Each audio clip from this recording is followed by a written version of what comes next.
Hi guys, and welcome to Escape Wheel Watch Reviews. My name is Steve, and today we're going to be doing a review on the Watchdives WD007ST.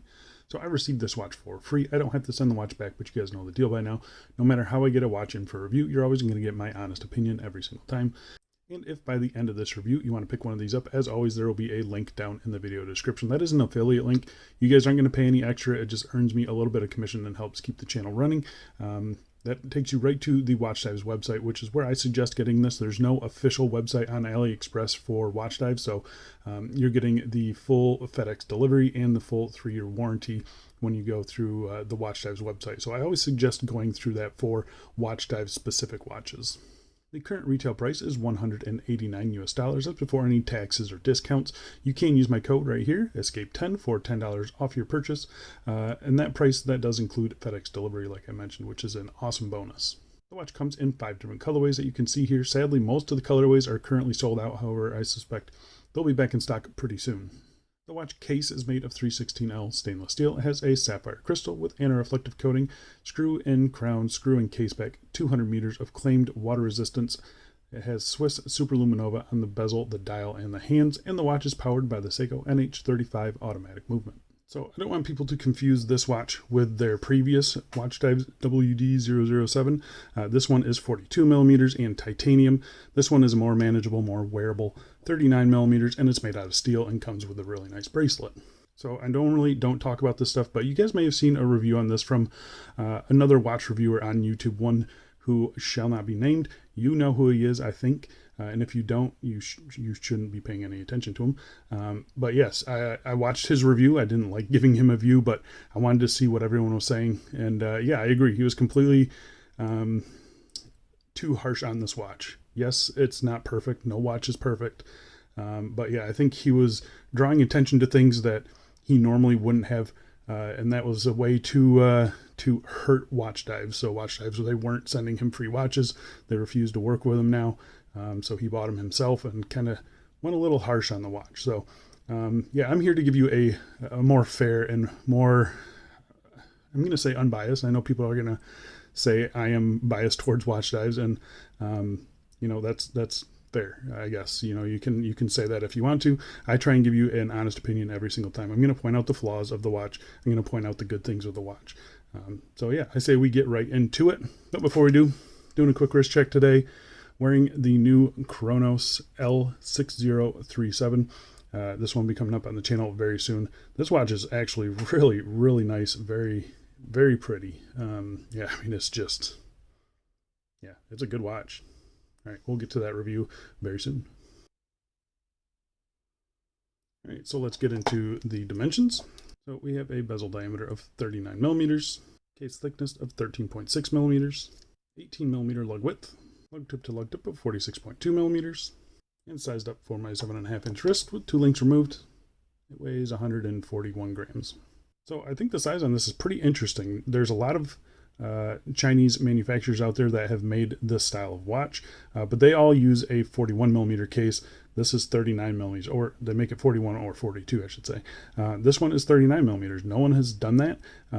Yeah, and I think they proportionally got everything right. I mean, they just kind of nailed the look of this. You can see 13.5 thick, I believe it was, 13.6 thick.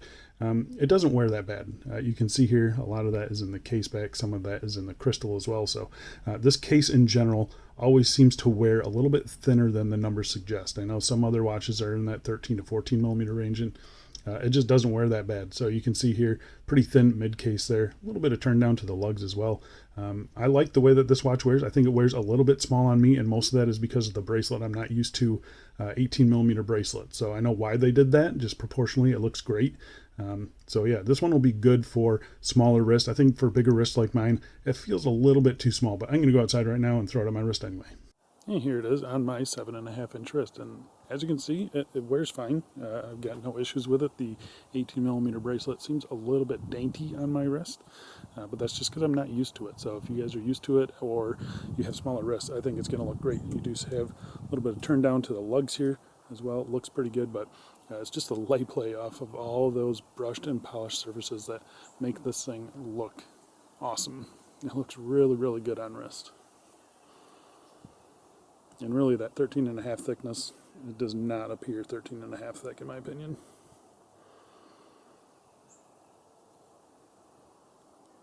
And here we are in some direct sunlight, and you can see there, nice matte bezel, looks really good. Crystal doing its job, keeping reflections at bay. Yeah, there's not a whole lot to complain about. I think it looks great. There you can see that sharp edge I was talking about. It stays off the wrist, so you don't even feel it. Feels very balanced on the wrist too, and a perfect fit with the clasp. So yeah, it's a very comfortable watch even on the bracelet. But let's go throw it on some straps and let's get back to the review. Alright, first up here we are on a cut to size FKM in black. Just a smooth cut to size. Link will be down below for this. I think that just looks perfect. It looks absolutely perfect on this watch.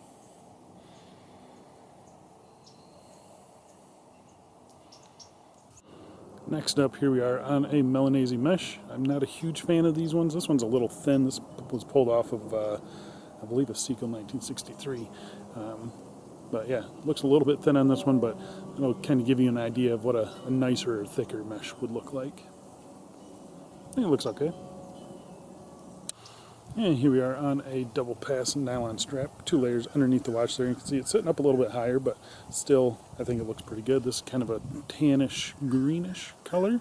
But yeah, I think it looks pretty good. My 18mm strap selection is not good. I'm just kind of plucking from other watches. So this one came off of my Sequel 1963, and the next one came off of some other watch. So, but that's pretty much all I have. So I'm going to go throw that one on, and we'll get back to the review.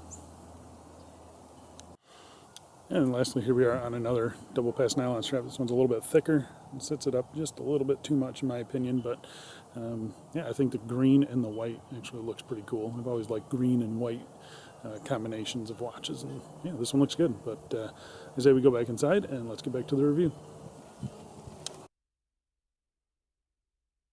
Alright, so let's talk about the case finishing. So the case finishing is a mixture of brushed and polished surfaces. You can see right here in between the lug opening and this chamfer here, you have a very, very, very fine brushing. It's an angular brushing. I think it looks really good. I mean, you get up close and it's hard to see that it's actually brushed. But you can see it over here pretty good. And then you have these nice big polished chamfers. They look excellent. They look very nicely done.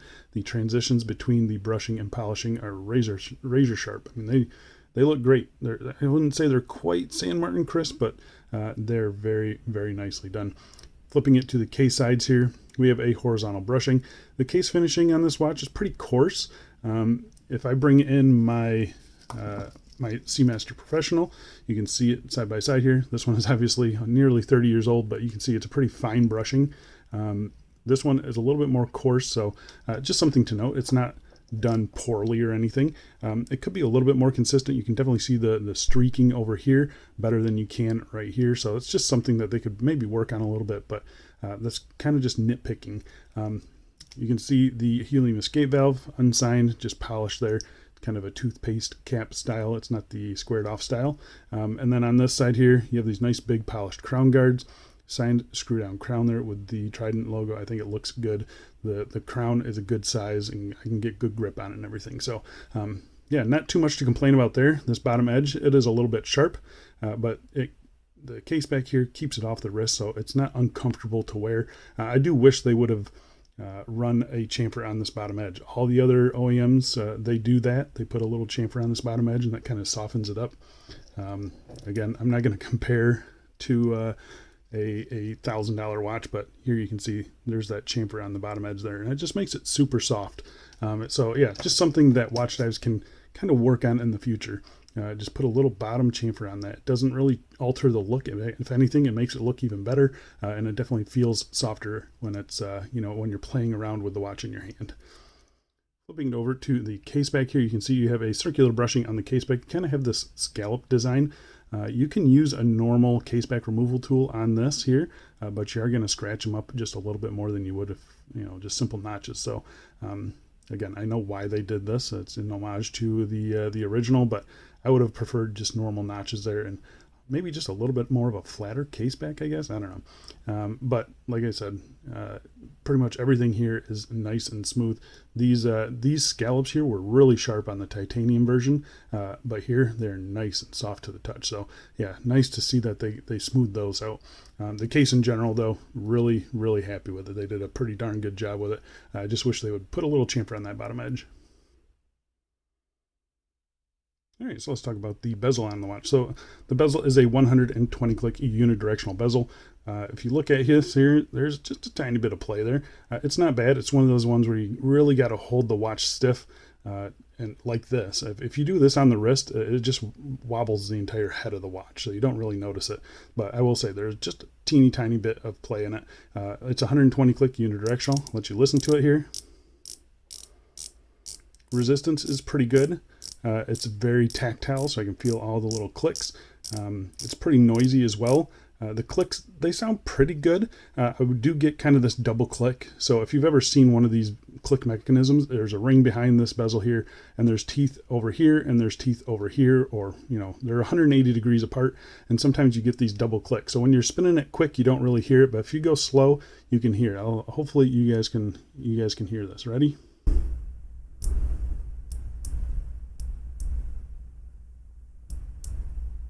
So there's one, there's the other. There's one, there's the other. So that's something that I've noticed on other watches as well. So it's not, you know, not just this watch. It's something to note. It's not something you really notice too much, but yeah, it definitely doesn't sound the most premium, I'll say that. But honestly, the bezel on this watch is actually pretty darn good. There's just that little bit of slop in it.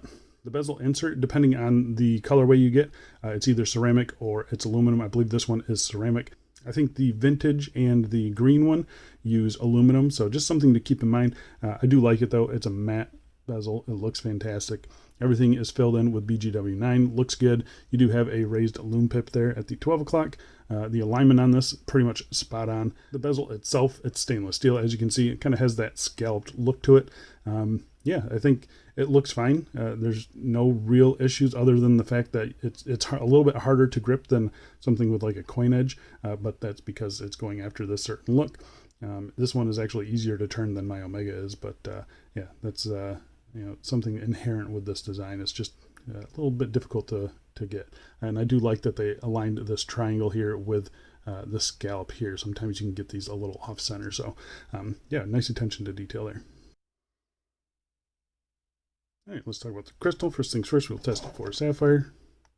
It is positive for sapphire. So we have a double dome piece of sapphire crystal with clear and reflective coating. You can see here, even at the extreme angles, nice and clear. It sits up above the bezel just a little bit. It almost looks boxed, but I think it's just a simple double dome. You do have a little bit of distortion on the edge there. It's a nice crystal, especially on this white model. Yeah, I mean, it looks really good. I know white doesn't show glass reflections as much as a black dial does, but yeah, this is actually a pretty good crystal. Yeah, they did a good job with it. Getting up close and looking at the dial on these watches are really nicely done. This one here, it's kind of a glossy white dial with a wave pattern. I gotta say, I've had quite a few of these watches in the past. This is the nicest pattern I've seen. Some of them can look really cheap. This one definitely does not look cheap. So yeah, they did a good job with the wave pattern. The printed logo looks good. It's nice and bold. It kind of matches with the surrounds of all the indices. The indices are applied, and they are applied very nicely with a matte black finish on them. Same with the hands. They are matte black, and they just contrast beautifully with that dial. I think they did a really good job with that. The handset is a good size. Everything, you know, kind of got scaled down to the smaller size, and it just looks fantastic. You do have a date window here at the 6 o'clock position. The date on mine, it's definitely off center, so it's something that they can work on in the future. It doesn't bother me, but just something I thought I would point out. You have your automatic and then 200 meters in red, matching the red tip on the second hand sweeping along there. So everything is printed nicely. Everything seems to be aligned perfectly.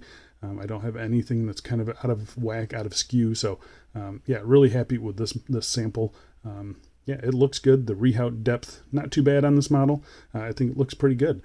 So let's talk about the Lume for a moment. So the Lume on the dial definitely doesn't match the Lume on the hands. It's more obvious in this lighting than in other lighting. So just take note of that. It's something that I thought would kind of bother me, but it really doesn't bother me. The hands, though, they definitely are a more pure white, while the dial has kind of a creamy tone to it.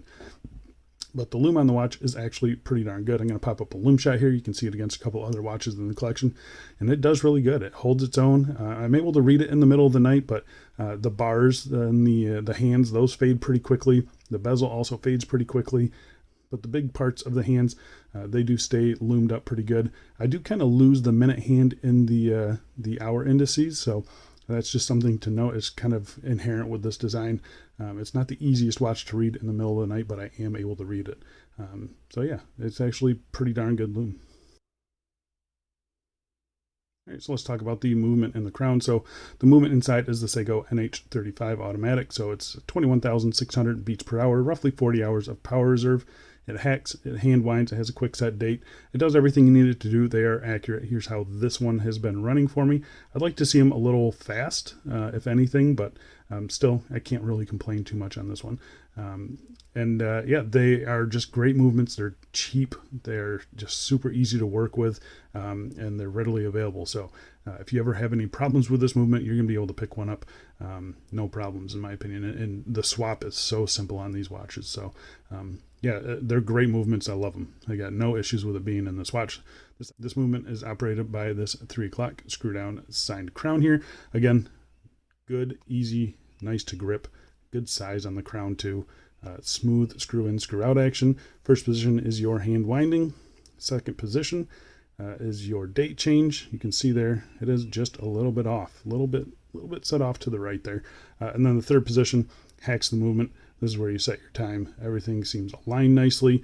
I've got no issues. The hands don't jump around or anything like that. So yeah, overall pretty satisfied with it. Screwing in the crown here, you can, I don't know if you can hear it or not, but you are winding the movement. So you got a little bit of resistance there, but I don't feel like it's cross-threading, and it kind of picks up those threads every single time. So for the most part, yeah, I've got no issues with the movement or the crown on this watch.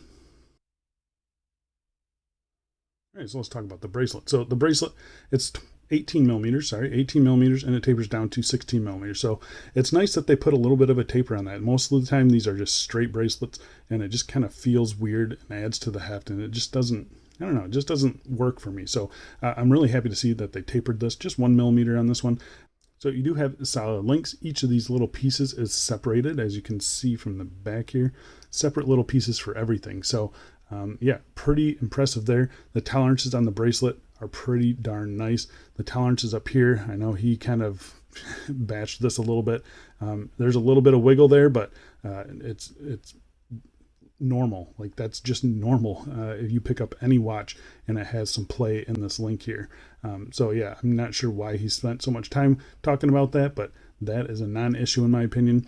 The end links here, they are nice as well, nice and solid. Yeah, I've got, they follow the case shape nicely. Yeah, they did a very good job with that. You can see the female end links, they just drop straight down. So this is going to fit smaller wrists perfectly. You do have double-sided screws, which were a pain in the butt. I kind of wish they would adopt the phylida or matic style, where they have double screws and then they just kind of go into bars that go into the middle there, and it kind of keeps it all together. This one has screws on one side and another screw on the other side. You have to get 2 screwdrivers to do it. The matic or the phylida one, you can do one at a time. And yeah, so they should look into that if they're going to continue making this. But the bracelet finishing itself is excellent. Really, really happy with that. Sorry about the fingerprints. But yeah, really happy with the bracelet finish on this watch. It is really, really good. Very high quality. It looks fantastic, as you can see here. Brushing and polishing, just done to a nice standard. The bottom edge of the bracelet feels maybe just a touch sharp, but it's really not that bad. Far from the worst that I've seen. Yeah, it's been a comfortable bracelet. The fluidity is very good. It doesn't pull hairs or anything like that. None of the links are hanging up on each other. So yeah, I'm pretty happy with the bracelet on this watch. The clasp, this is a new one from Watchdives. This is their new on the fly clasp. So we have the Watchdives Trident logo there, really nicely done. You have a brushing on the top, brushing on the sides, polished chamfer there. So it all is a pretty cohesive design. You can see the size of it there. maybe a little bit overpowering for this watch head, but I think it feels pretty balanced. There's a lot of weight in that watch head, so it feels very balanced on wrist. You got nice rounded off pushers there, 2-button release. Everything is milled on the inside, nice tight tolerances all in here. Everything opens and closes as it should, and like I said, this is an on-the-fly system, so if you've seen a St. Martin watch, this is the same, I believe it's the same clasp. So you have your push button here, so you push that down and you can release it, and then you don't need to push the button down to close it up a little bit. So I usually put it on wrist, big extended, and then I tighten it down as I need to. So yeah, really happy with that. This bottom edge is nice and soft. I will say this back edge here, this edge right here, that's a little bit sharp as well. Nothing that you really have to worry about. It's the corners that really get you. So yeah, it's just something I've noticed. I thought I would point out to you guys. But yeah, the bracelet on this watch, he trashed it pretty badly. I don't think it's bad at all. It's actually pretty darn good. The finishing is excellent. The tolerances are really good as well. And the clasp is very nicely done. So yeah, I actually like the bracelet on this watch. So there you go, guys. That is the Watchdives WD007ST, a compact dive watch from Watchdives. Good lume, nice crystal, decent bezel action, really good bracelet, killer looks.